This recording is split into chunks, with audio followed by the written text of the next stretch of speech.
They told me that sons of sultans do not have crisis of faith. They said doubt was for ordinary men. For men without lineage, without purpose, without the weight of a royal name pressing down on every breath they took. They said I was born with the answers already inside me, written in Arabic, sealed by bloodline, protected by the laws of an entire nation. But they never accounted for 3:18 a.m. They never accounted for a storm that split the sky over Johor, like something was trying to get inside. They never accounted for a prince sitting alone on the cold marble floor of his palace bedroom, whispering the only honest prayer he had ever spoken in his life, and hearing a voice answer from inside the silence of a room that had no one else in it. My name is Farid Iskandar. I am the second son of Sultan Rahman, ruler of one of Malaysia's most ancient and honored royal states. I was raised behind walls that cost more than most Malaysians earn in a lifetime. I memorized scripture before I could ride a bicycle. I performed prayers in front of television cameras before I turned 10. And 3 years ago, my entire family, my father the Sultan, my mother, my older brother, my younger sister, and I, lost everything we had ever been given. We lost our titles, our wealth, our home, our country. We lost it all in a single press conference that lasted 11 minutes and set the entire nation on fire. Because we chose to follow Jesus Christ. I am not writing this to mourn what we lost. I am writing this because what happened to my family was so precise, so personal, and so impossible to explain away that a story spread to over 40 countries before we had even found a place to sleep. People who had never heard of Johor were sending us messages in the middle of their own nights, asking the same question we had once been too afraid to ask. Before I tell you what happened the night everything changed, you need to understand the world we were born into. In Malaysia, a sultan is not simply a king. He is the wall between his people and chaos. He is the living proof that God and government are the same thing, that faith and law are written in the same ink. The 9 sultans of Malaysia are not figureheads. They are the constitutional guardians of Islam, and every single one of them is required by law to be Muslim. Not culturally Muslim. Not nominally Muslim. Muslim in every documented, public, legally binding sense of the word. Their children must be Muslim. Their grandchildren must be Muslim. To leave Islam as a sultan's child is not a personal spiritual decision. It is a criminal act. It is apostasy, which in Johor carries the weight of the religious courts, the public condemnation of scholars, and the machinery of a government that has no category for what we became. I grew up inside Istana Mahkota, the Crown Palace, a compound in the royal district of Johor that most Malaysians have only ever seen from the road, behind iron gates that never fully open. The main building alone has 47 rooms. The floors are Italian marble. The chandeliers in the receiving hall were imported from Austria in 1987 and have never been replaced because my grandfather said they were a sign of permanence. Beyond the main building, there are gardens, a mosque that seats 300, a private school building, staff quarters, and a covered walkway that stretches long enough that palace staff use bicycles to travel it. It is extraordinarily beautiful. It felt, for most of my life, like the most gilded cage ever constructed. My father, Sultan Rahman, is known throughout Malaysia as a man who does not negotiate with modernity when it threatens Islam. He has funded the construction of 31 mosques across Johor in his reign. He personally established the state's Islamic Affairs Department and chairs its highest council. He has given speeches at national religious conferences that are still quoted in Malaysian Friday sermons. When religious scholars want to reference the ideal of a modern Muslim ruler, they invoke my father's name. He is not a cruel man. I want to be clear about that. He is a man who genuinely believes he is guarding something sacred, that his strictness is an act of love, that his certainty is a form of protection. But inside the palace, his certainty was the weather. It was the temperature of every room. My mother, Tengku Sofia, came from another royal line, graceful, composed, fluent in 4 languages, known publicly for her Islamic charitable work across 3 states. 2 Malaysians who followed royal coverage, She was the embodiment of what a Muslim queen consort should be, present at every religious occasion, perfectly dressed, perfectly spoken, her faith as visible and curated as her wardrobe. My older brother Hakim was 24, the firstborn son, the crown prince in everything but the final ceremony. Tall, disciplined, trained from childhood to carry the weight of succession with ease. He attended every religious obligation with the precision of someone who had been told since birth that the nation was watching. My younger sister Alia was 19. Quiet where Hakim was polished. Observant where I was obedient. She kept a journal she hid under the base of a decorative vase in her bedroom, and she drew portraits of people in the margins of her Quran study notes, a habit she had been quietly scolded for since she was 8 years old. And then there was me. The second son. The one without the crown prince title. The one the public photographers always positioned slightly to the left of center. Present. Accounted for. Assigned. Every day of my life was organized around Islam the way a building is organized around its load-bearing walls. We woke before dawn for subuh prayers in the palace mosque. My father led from the front. My brother stood directly behind him. I stood behind Hakim. My mother and sister prayed behind a carved wooden partition that smelled of sandalwood and had been in the mosque since before any of us were born. Our Quran tutor arrived at 6:30 every morning except Sundays. He was a man from Yemen who spoke Malay with a sharp Arabic edge and who had been correcting the recitation of palace children for 19 years. He did not accept imprecision. "You are not just a boy," he told me when I was 11 years old, after I mispronounced a vowel sound in Surah Al-Baqarah for the second time in one session. "You are an example. The way you recite tells people what this family believes about God. Do not dishonor it." I had memorized 12 juz of the Quran before my 15th birthday. I knew the proper posture for every prayer. I knew the correct supplications for waking, eating, leaving the house, entering a car, beginning a journey, ending a journey. I knew how to perform ritual washing in the exact sequence required. I could recite the pillars of faith in Arabic, Malay, and English. And I felt absolutely nothing. Not once. Not ever.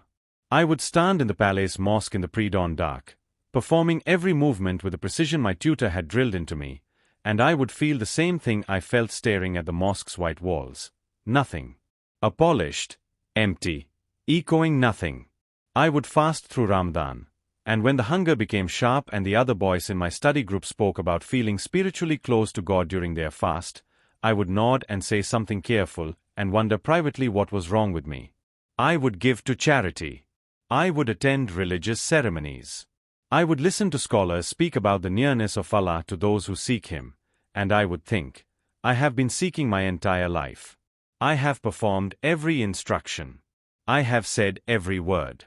Why does God feel like a room with no one in it? I thought, for years, that I was broken. That something fundamental in me was missing, a spiritual receptor that other people had and I had been born without. I never told anyone. In the palace of Sultan Rahman, doubt was not a stage you passed through. It was a door you did not open.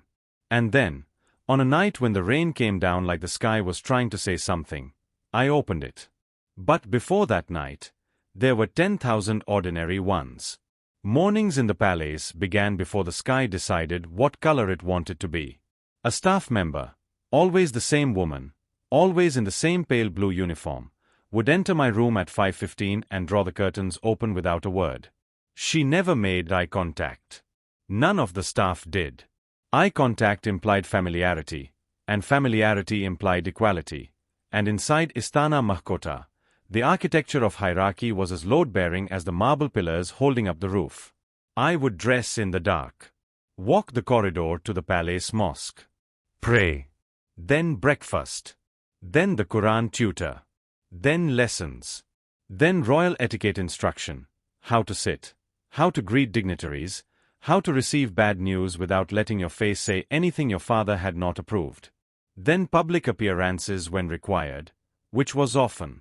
Then evening prayers. Then dinner, formal, The family arranged around the long table in the order of our importance to the succession. Then sleep. Then 5:15 again. It was a beautiful life. I want to be honest about that, because it would be easy to make it sound like deprivation. It was not deprivation. The carpets beneath my feet cost more than most Malaysian families earn in a year.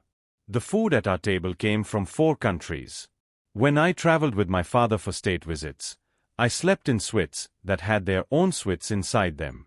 But beauty and freedom are not the same thing. And I spent a long time learning the difference. My father was the gravitational center of everything. Sultan Rahman did not raise his voice often, because he did not need to. His expectations moved through the palace the way air moves through a room, invisible, total, impossible to escape. He was not a cruel man. I have said this before, and I mean it precisely. He was a man who had built his entire identity on certainty, and who had spent 40 years ensuring that certainty passed intact to the next generation. He believed he was protecting us. He believed the walls were love. My brother Hakim understood this intuitively. He was the eldest son, which meant he was the rehearsal, every public appearance a practice run for the rain that was coming. Hakim performed faith the way gifted athletes perform technique, flawlessly, efficiently, without visible effort. I watched him sometimes in the mosque and wondered whether he felt anything, or whether he had simply become so skilled at the performance that the question no longer occurred to him. My sister Alia was different. Quieter. She moved through palace life the way water moves around stone, compliant on the surface, always finding the small gaps. She drew faces in the margins of her notebooks. She took longer than necessary on her prayer mat after everyone else had stood. Once I caught her standing at her bedroom window in the late afternoon, watching the gardeners work, with an expression I could not name, something between longing and confusion, like a person trying to remember a word in a language they were never fully taught. I never asked her about it. My mother prayed beautifully. She always had. But occasionally, in the middle of a recitation, she would pause, just briefly, just a half-second, with a stillness that felt different from devotion. It felt like a question she was holding very carefully, afraid that if she gripped it too hard it would either break or answer itself. I recognized that stillness. Because I carried the same thing. Mine just had no stillness to it. Mine was only noise, the noise of performing perfectly and feeling nothing, for years, without a single person to tell. At night, when the palace finally went quiet and the corridor lights dimmed to their overnight setting, I would lie in my bed and stare at the ceiling and think the thought I was most ashamed of. I have done everything right. I have said every word. I have followed every instruction. So why does it feel like there is no one on the other side? The ceiling never answered. The palace held its breath around me, marble and chandeliers and 47 rooms of inherited certainty, and I lay in the middle of all of it, completely, privately, inexplicably empty. I was 18 years old. And somewhere in the encrypted corners of the internet, a video was waiting. The message arrived at 11:47 on a Tuesday night. No text. No explanation. Just a link, sent through an encrypted app by a classmate I knew from my international studies program. A quiet boy from Kuala Lumpur, who had never said anything remotely controversial in the 18 months I had known him. I stared at the message for a long time before I touched it. I almost didn't. The video was 12 minutes long and completely unremarkable. The man speaking was perhaps 40. Ordinary face.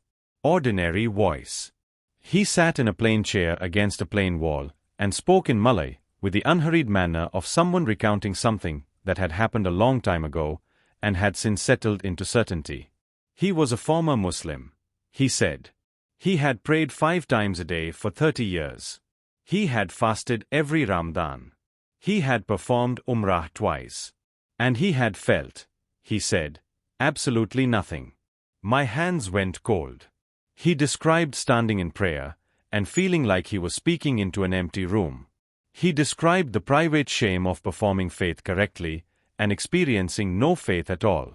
He described the night he finally stopped reciting and simply said, out loud, To no one he could see. If you are real, show me. I paused the video. My heart was hitting the inside of my chest with a force that felt visible. I sat very still and stared at the frozen frame, this ordinary man, this plain wall, and felt something I had no name for. Then I closed the app, cleared the cache, and checked twice for monitoring software. This was not paranoia. I want to be precise about that. The palace ran on observation. My father's IT administrator reviewed flagged activity on devices registered to the household network. My father had personally supported legislation in Johor that classified the promotion of non-Islamic beliefs to Muslims as a criminal offense.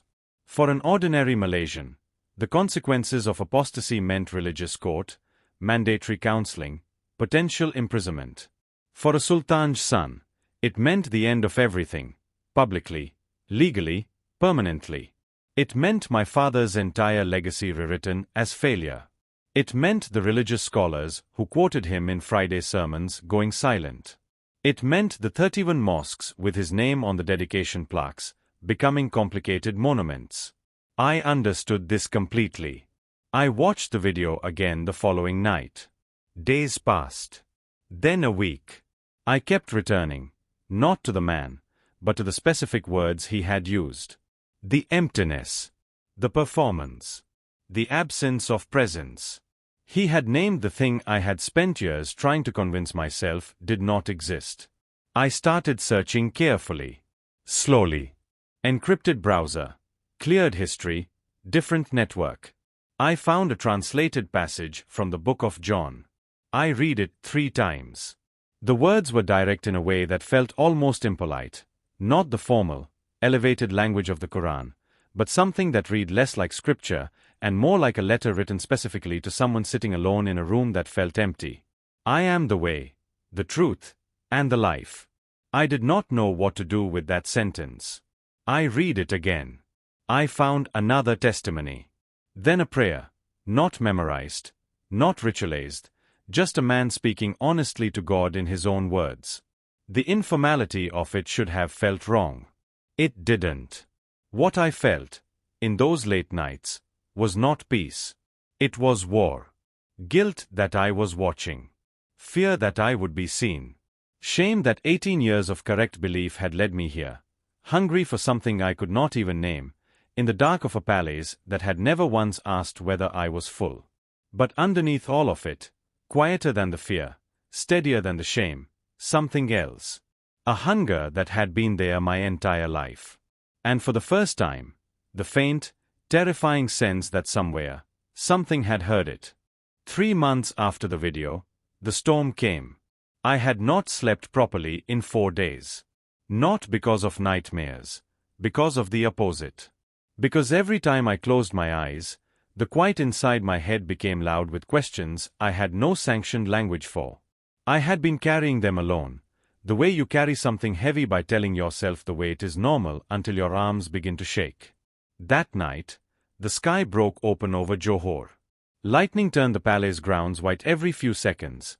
The gardens, the mosque dome, the long covered walkway, all of it appearing and disappearing like photographs of a life I was no longer sure belonged to me.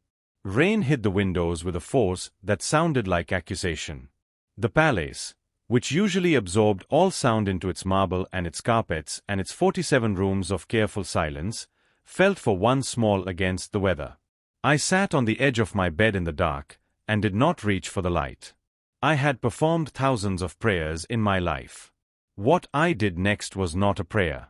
Not in any form I had been taught. There was no Arabic. No posture.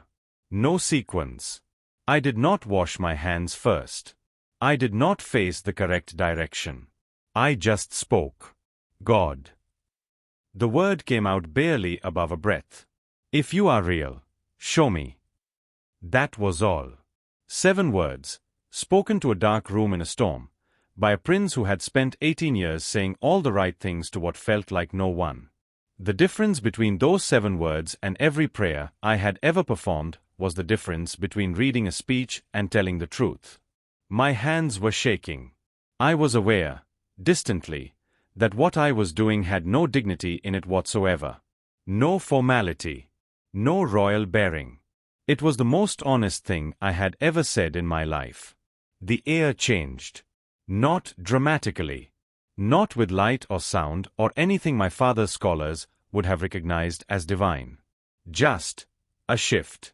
A quality of presence that had not been in the room a moment before. Like the difference between an empty house and one where someone has just walked in. Then, from somewhere that was not my ears, a voice. Thurred. One word. Calm. Unhurried. Certain in the way that only things that have always been true are certain. Then, I have always been with you. I did not move. I stopped breathing for a moment that felt much longer than a moment. And then something happened that I cannot fully describe except to say that the thing I had been carrying alone since I was old enough to notice I was carrying it, the emptiness, the hollow center of my performed and perfected life, simply began to dissolve. Tears came without warning or decision. I didn't stop them. I sat on the edge of that bed and wept in a way I had not wept since I was a child, without dignity, without composure, and felt something I had no prior experience of. Full. I sat until the storm ended and the sky went grey with early dawn. I did not feel euphoric. I felt settled, the way a room feels after someone finally opens a window. In the days that followed, I tried to explain it away. Exhaustion. Suggestion. The psychological weight of weeks of secret searching. I ran through every rational argument with the thoroughness my tutors had trained into me. None of them accounted for the peace that remained. Not the next day. Not the week after. Not when I stood in the palace mosque performing prayers. I now understood differently. From the inside out. I was still two people. The prince by day, the searching man by night, hidden device, downloaded scripture, reading under covers with the lights off. But something irreversible had happened in that dark room. The door I had been circling for 18 years was open. And on the other side, something was already waiting. 6 weeks after the storm, I had become competent at living two lives. The daytime one required no effort. I had been rehearsing it since birth. Prayers, duties, appearances, the correct expression for every occasion. The nighttime one required a different discipline. Hidden device, cleared history, earphones kept at low volume, the Bible read in 15-minute intervals between normal-looking intervals of sleep in case anyone checked. I had told no one. Not because I didn't want to, but because telling someone transformed a private crisis into a shared one, and I understood, with complete clarity, what that would cost anyone I loved. Then Alia knocked on my door at 10:43 on a Thursday night. She was pale in a way that had nothing to do with tiredness. She stepped inside without being invited, closed the door behind her, and stood with her back against it as though she needed the wood to hold her upright. "I need to tell you something," she said. "And I don't know how." I waited. She described a dream. A figure standing in light so complete it had no source, not sunlight, not artificial, just light as a property of the figure itself. The figure had called her by name. Not Alia binti Sultan Rahman, not her full formal name the way palace staff addressed her. Just Alia. Simple. Direct. Like someone who had known her a long time. He had spoken words she couldn't fully recall on waking, only their weight, something about being seen, about being known, about not being alone in the way she had always been alone. She stopped speaking and looked at me. My pulse was doing something I could feel in my fingertips. I had told no one. Not one word, not one hint, not one unguarded expression in 6 weeks. And here was my sister, standing against my bedroom door, describing the same presence with different details. I did not confirm anything immediately.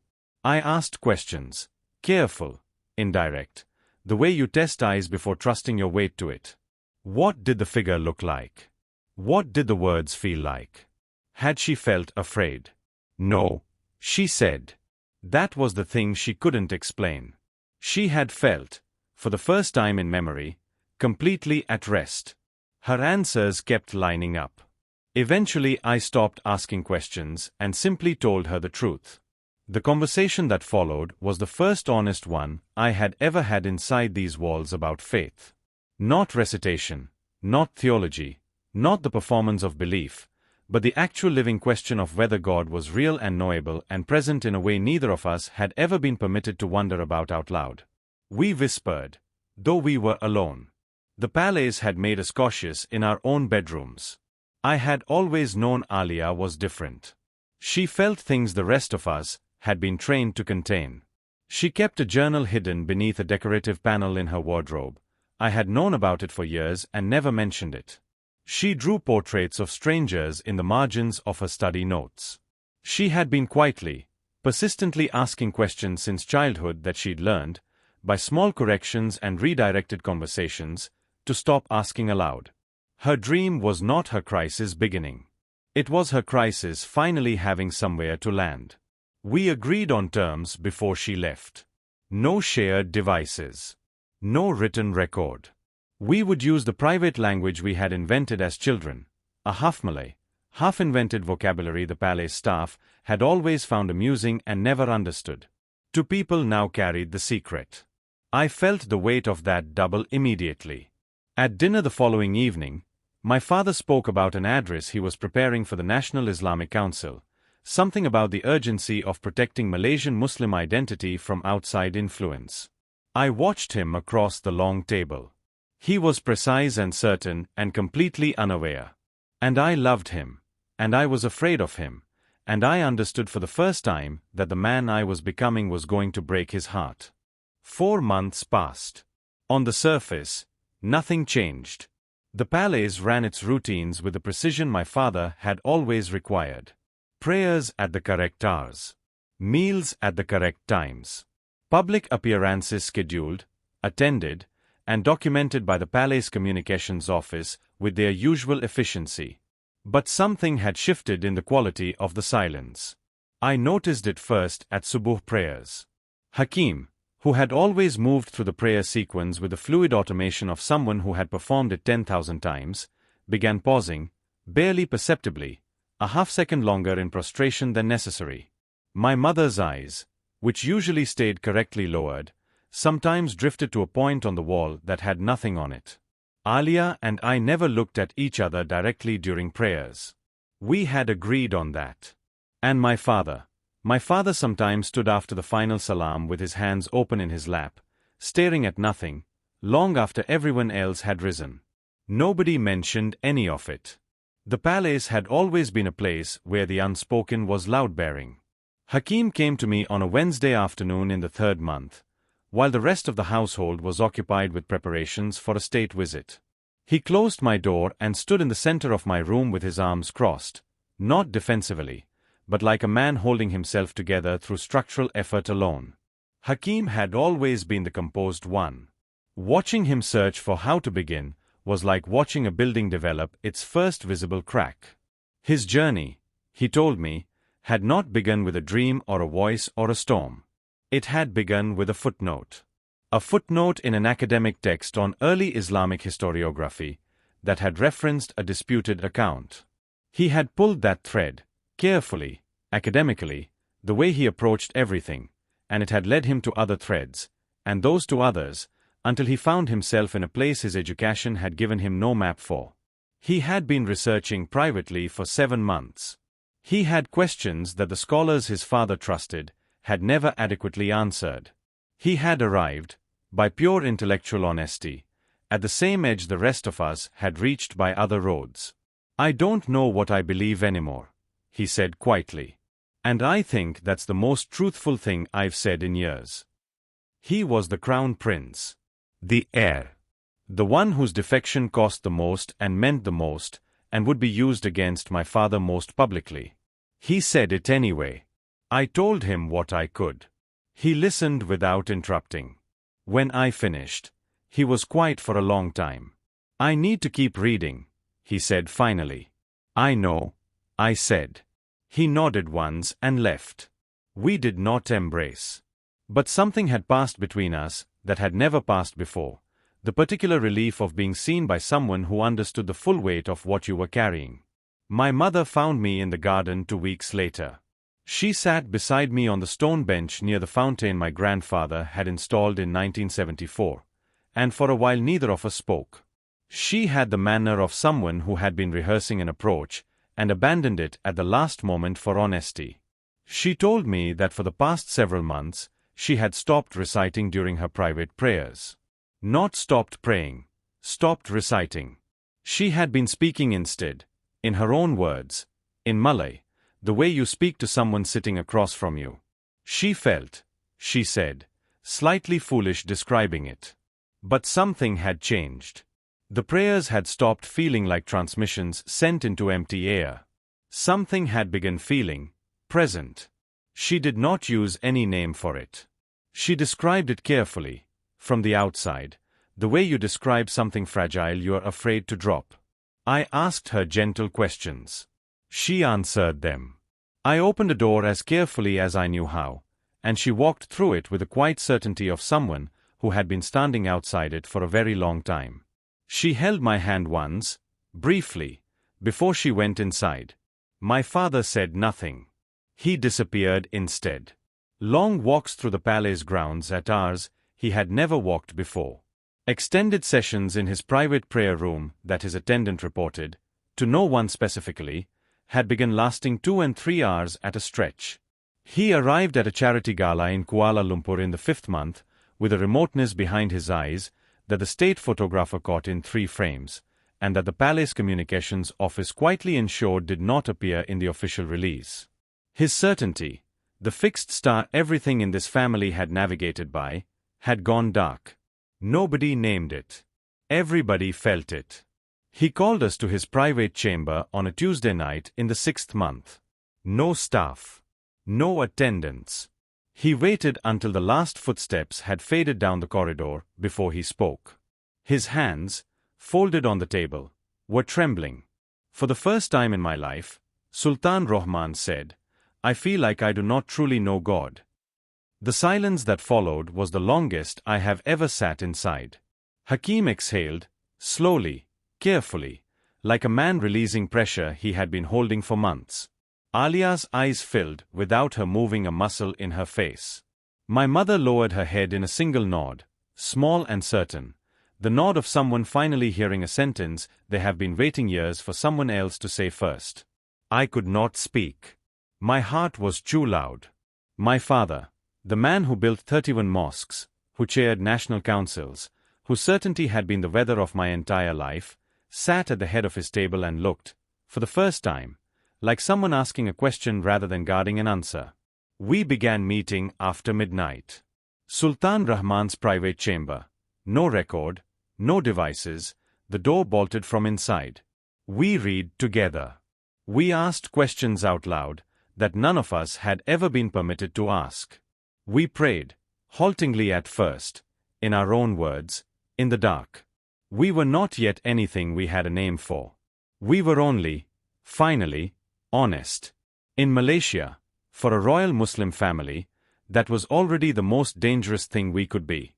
We had been meeting for 4 months when the first crack appeared in the wall. A senior household attendant, a man who had served my father for 19 years, mentioned to the palace administrator that the family had been gathering unusually late in the private chamber. He had noticed the bolted door, the irregular hours. He was not suspicious, he said, only concerned for the Sultan's well-being. The administrator mentioned it to my father's private secretary. The private secretary said nothing to anyone. But Hakim heard about it through the network of quiet observations he had spent a lifetime building, and he told me the same evening. We had perhaps 2 weeks before curiosity became investigation. My father called the meeting the following night. He sat at the head of the table and did not begin with prayer, which told us everything about how seriously he was taking what came next. He placed both hands flat on the wood and spoke with the precision of a man who had been preparing his words for days.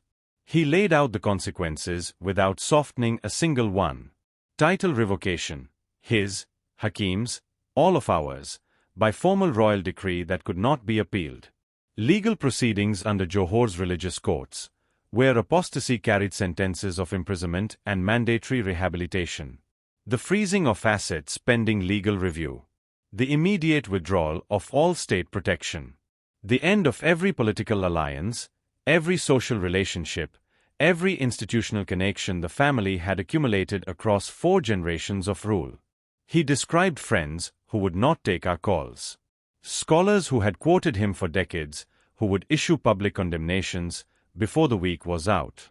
The 31 mosques with his name on their dedication plaques. The charities my mother had built. Hakim's entire future, the succession, the training, the identity he had been constructed to inhabit since the day he was born. He did not present this as a reason not to choose. He presented it as the full price of choosing. I will not ask any of you to pay a cost you have not been shown, he said. So now you have seen it. All of it. The room was very quiet. Now tell me what happened to you, he said. Each of you. The truth. I spoke first. The storm. The honest prayer. The voice that called my name from inside a silence that had never previously contained anything.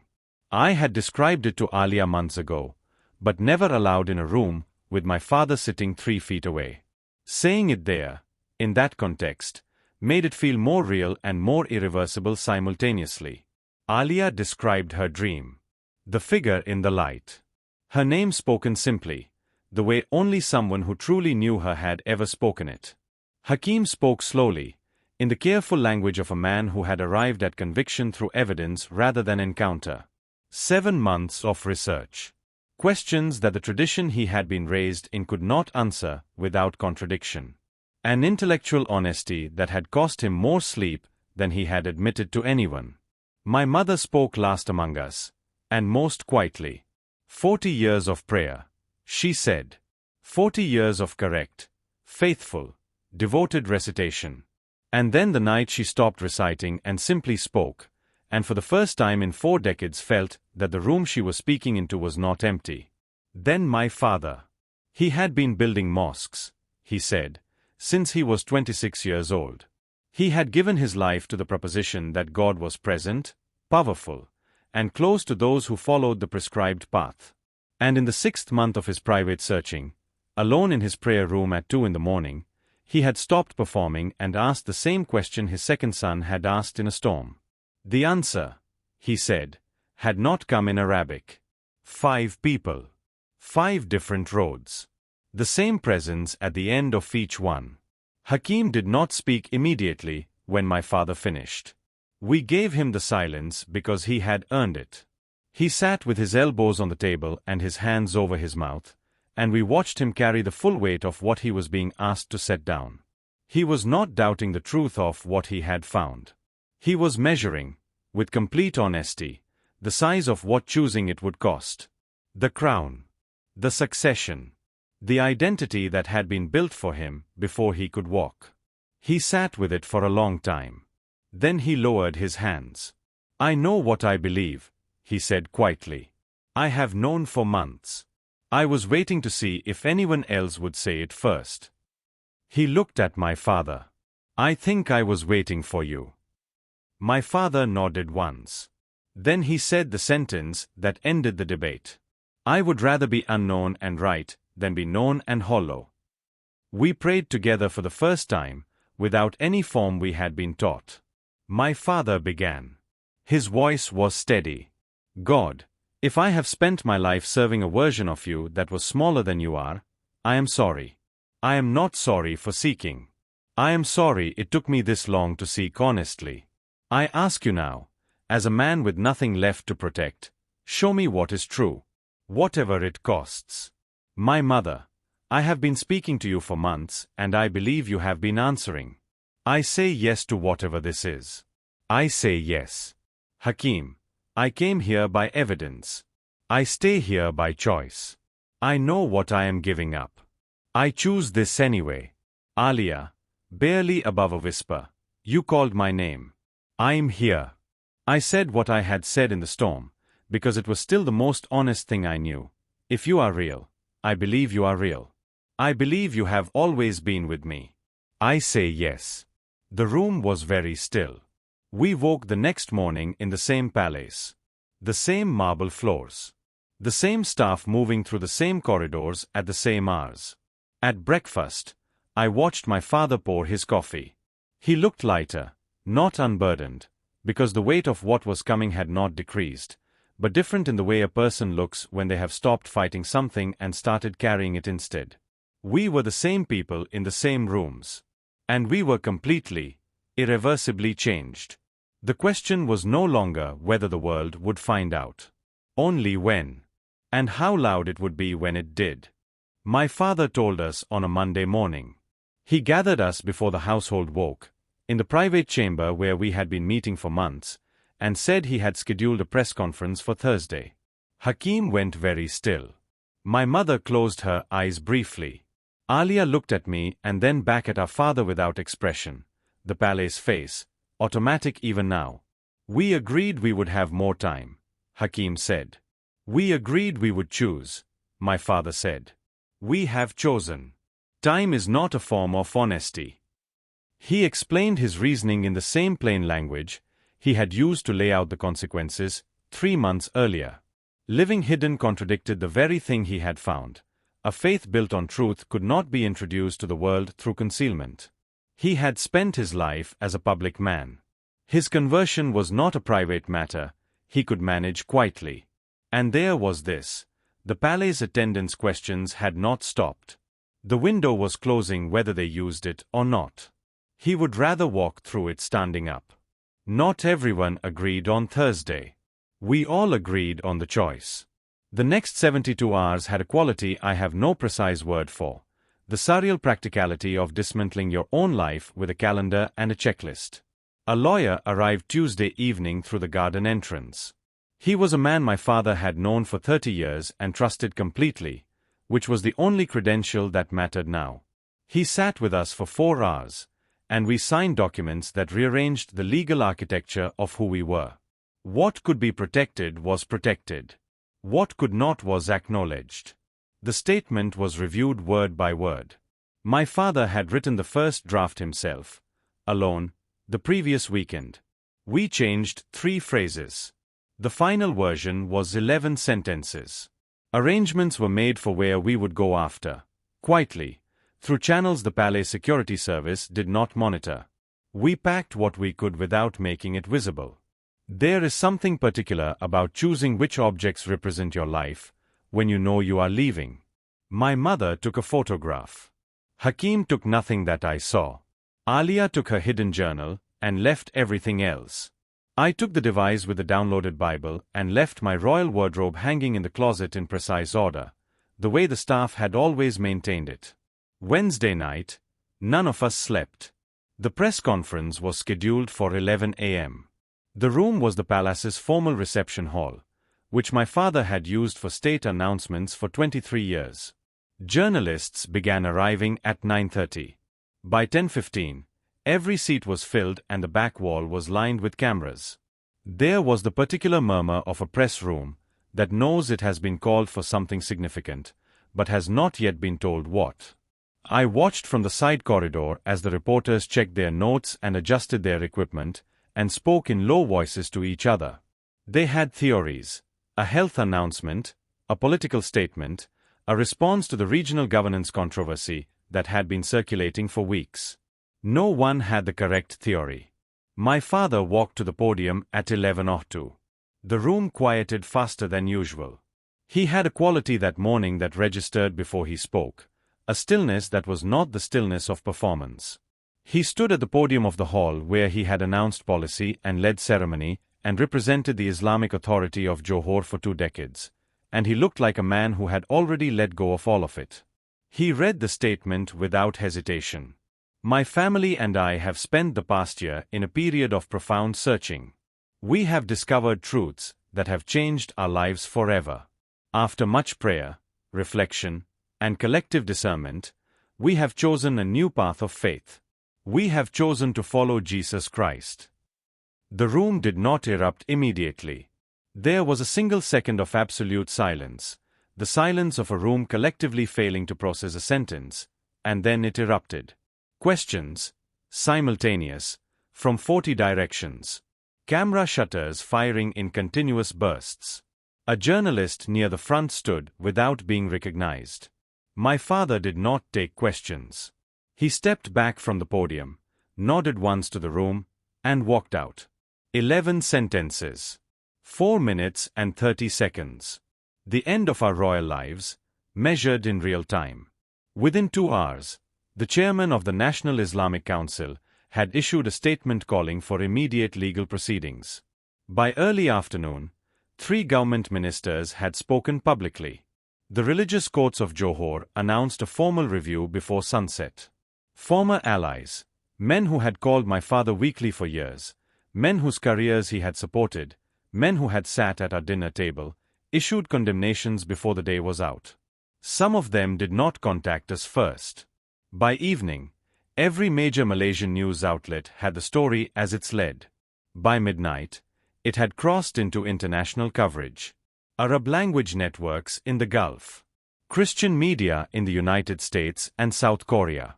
A journalist in Jakarta, one in Nairobi, one in London all sent interview requests to a palace communications office that no longer represented us. Our faces were everywhere. In places that had never heard of Johor. We were together in the private chamber when the notification stopped meaning anything distinct and became simply a continuous noise from the direction of the world outside. The room was quiet. Outside, the mechanisms of the state that my father had spent his life serving were beginning to move against us with the efficiency of institutions that have clear procedures for exactly this situation. Inside, my father sat at the head of the table with his hands folded and his eyes calm. The peace that had come in a storm-broken room 8 months ago had not left. Not during the signing. Not during the statement. Not during the eruption. It was still there. Inexplicably, stubbornly, completely. We had known this was coming from the moment we said yes. We had said yes anyway. The decree arrived 41 hours after the press conference. Not delivered in person. Filed through the appropriate legal channels with the appropriate official language, the way you process any administrative matter. Our titles were revoked by royal instrument, effective immediately. The document listed us by our former designations, Tengku this, Yang Mulia that, and then formally removed them, one name at a time, in alphabetical order. The bank accounts were frozen the same afternoon. By the following morning, the palace staff had been formally reassigned. They did not say goodbye. They were not given the opportunity to. They simply stopped arriving. The corridors that had been staffed and managed and polished since before I was born went quiet with a completeness that was its own kind of statement. The security detail withdrew Thursday evening. The threats began arriving Thursday night. Anonymous, through various channels, in the particular language of people who believe they are defending something sacred. My father read the first 3, and then asked Hakim to monitor them without showing him further. He did not want to know the details. He wanted to know if they became specific. What I keep returning to, when I think about those days, is the speed. 4 generations of royal identity. 40 years of my father's public life. The mosques, the councils, the alliances, the accumulated weight of a family that had defined the religious character of an entire state. Gone, legally, in under 48 hours. An institution can love you completely and erase you efficiently. These are not contradictions. We had one night inside Istana Mahkota after the security withdrew. I walked through it slowly after midnight, when the others had gone to gather what they were taking. The marble corridors had the particular silence of a place that knows it is becoming a memory. I stood in the doorway of my bedroom, the enormous room with its view of the gardens, the ceiling I had stared at for 18 years, the floor where I had sat in a storm and whispered the prayer that started all of this. It did not feel like my room anymore. It felt like a room I had read about in a book about someone else. The corridor where Alia had stood with her back against the door, pale and barely able to speak. The garden bench where my mother had held my hand once, briefly. The private chamber where 5 people had prayed together in their own words for the first time. I carried none of it out with me. Only the device. Only the book. My mother came down the main staircase at 2 in the morning with one photograph held against her chest, her wedding portrait, taken in this building 31 years ago. She looked at the receiving hall with its Austrian chandeliers and its marble floors, and she did not cry. She had the expression of someone who has already done their grieving privately and arrived at the other side. My father stood at the window of his study for a long time. I did not interrupt him. I stood at the door and watched him look at the grounds he had walked every day of his adult life, the gardens, the mosque dome, the long covered walkway, and I understood that what he was doing was not mourning. He was completing something, closing a chapter with the attention it deserved. He turned from the window without being called. "It's time," he said. We left before dawn in 2 ordinary cars with ordinary luggage. No motorcade. No flags. No staff to open the gates. Hakim drove the first car. My father sat beside him. I drove the second with my mother and Alia, and I watched the palace disappear in the rearview mirror as we turned onto the road that led toward the city. Johor Bahru was quiet at that hour. The streetlights made orange pools on empty roads. We passed the commercial district, the waterfront, the causeway visible in the distance with Singapore lit beyond it. I watched the city I had grown up inside and felt it recede, not with the violence I had expected, but with a strange gentleness, like a tide going out. The contact met us at a private terminal. I will not describe the route or the destination in more detail than this. We arrived somewhere safe, where the arrangements had been made quietly by people who asked nothing from us except that we arrive. The apartment had 4 rooms and borrowed furniture, and windows that looked out at a street where nothing was familiar. The first morning, I woke without an alarm, and lay still for a moment before I remembered where I was. No staff would open the curtains. No schedule governed the next hour. No title preceded my name in the context of this building, this street, this country. I made coffee in a small kitchen with a second-hand kettle. My father came in 20 minutes later, still in the clothes he had slept in, and sat at the table without ceremony. I put a cup in front of him. He wrapped both hands around it and looked out the window at the ordinary street, and then he laughed, quietly, genuinely, the laugh of a man surprised by something, and I realized I had never heard that sound from him before. Not like that. Not unguarded. Alia set up her paints on the kitchen table that afternoon without asking permission or apologizing for the space they took. She painted for 3 hours. Nobody commented on it. Nobody needed to. My mother sat beside her and read. Hakim and I walked to a market 2 streets away and bought food for dinner, and stood in the bread aisle of an ordinary grocery store as to ordinary people, and did not speak much, and did not need to. The messages began arriving within days. Thousands in the first week, through every available channel. People from Malaysia writing at 3 in the morning. Former Muslims in Indonesia, in Turkey, in the Gulf states, asking questions they had been afraid to ask inside the systems they lived in. A teenager in Jakarta, who had seen a transcript of Alia's description of her dream, and said it matched something she had been carrying alone for 2 years and had never told anyone. A man in Kuala Lumpur, who had watched my father's press conference, and wept in his car in a parking garage for 40 minutes before he understood why. People finding us to say, "I thought I was the only one. I thought something was wrong with me. I thought God felt like a room with no one in it." We had not planned any of this. We had only chosen honestly, at great cost, and then survived the choosing. But survival, it turns out, is visible.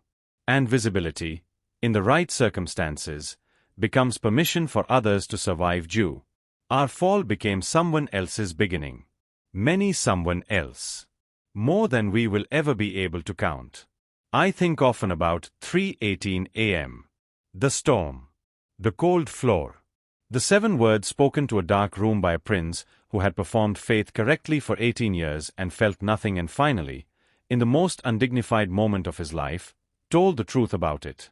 "If you are real, show me." I understand now that the voice that answered was not the end of something.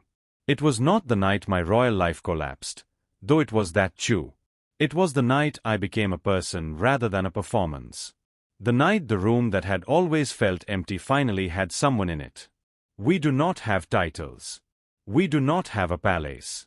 We do not have the protection of institutions, or the warmth of allies, or the particular security of knowing exactly who you are because the system around you has always defined it clearly. We have something that has no official name on a royal decree. We have the freedom of being known, not by a nation, not by a lineage, not by a designation on a legal document, but by name, in the dark, by the only presence that was there before any of it and remains after all of it. The voice did not call out His Royal Highness Tengku Farid Iskandar. It called out Farid. Just that. Just me. It turns out that was everything. Even a forgotten prince can be found.